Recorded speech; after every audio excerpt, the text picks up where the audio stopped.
White Lotus Explained, Season 3, Episode 3, The Meaning of Dreams.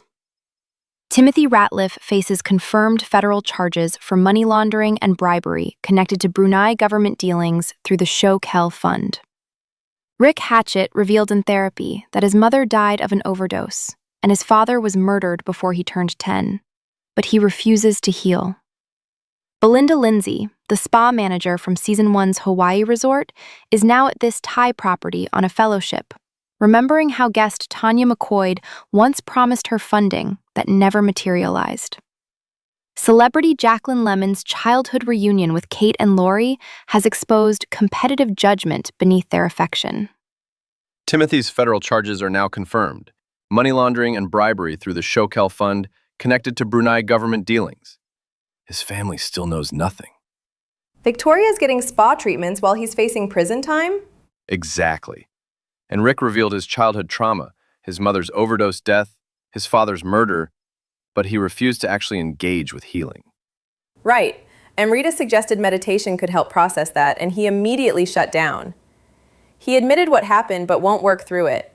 Belinda Lindsay is here too, the spa manager from Hawaii who Tanya McQuoid strung along in Season 1, promising funding that never came. She's on a fellowship now? Fresh start. She doesn't know about the violent attack her son Zion witnessed during meditation. So Timothy gets this voicemail confirmation. FBI raided his office, warrants executed, charges filed. What does he do? He forces the entire family into a digital detox, collects every device claiming it's about wellness and being present together. That's brilliant manipulation. Victoria thinks he's finally embracing the retreat philosophy. Piper's thrilled he's supporting Buddhist values. But he's actually building a prison where they can't discover his indictment. Saxon resists because he's building his own client list in the family business. But Timothy appeals to his ambition. Surrender the phone now, come back refreshed to conquer together. Does Victoria suspect anything? She asks directly if something's wrong. He deflects and later takes one of her sedatives to manage his panic. Rick takes Chelsea to a local snake show, entertainment with captive cobras. And during the performance, he just releases the venomous snakes. Releases them into the crowd? Yes. He claims he felt bad for them being caged, but this follows his pattern of violent disruption disguised as compassion. And Chelsea gets bitten by a cobra. She's rushed to the hospital for anti-venom treatment. This is her second brush with death in 2 days after the meditation room attack. She survives, but she confronts him afterward, calling him deranged. Then she tells him she'll follow him into the next life. That's either devotion or delusion. Maybe both. Belinda sees a guest named Gary at dinner and recognizes him as Greg, the man who dated Tanya McQuoid in Maui during Season 1. Does she confront him? Directly. She asks if he's Greg and if he dated Tanya. He denies it completely, claims his name is Gary, acts like she's mistaken.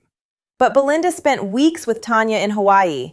She would know the man Tanya was involved with, especially since Tanya's whole Season 2 storyline ended with her death under suspicious circumstances. Right, and Gary's companion Chloe calls Saxon a douche when he approaches poolside. There's hostility in this group.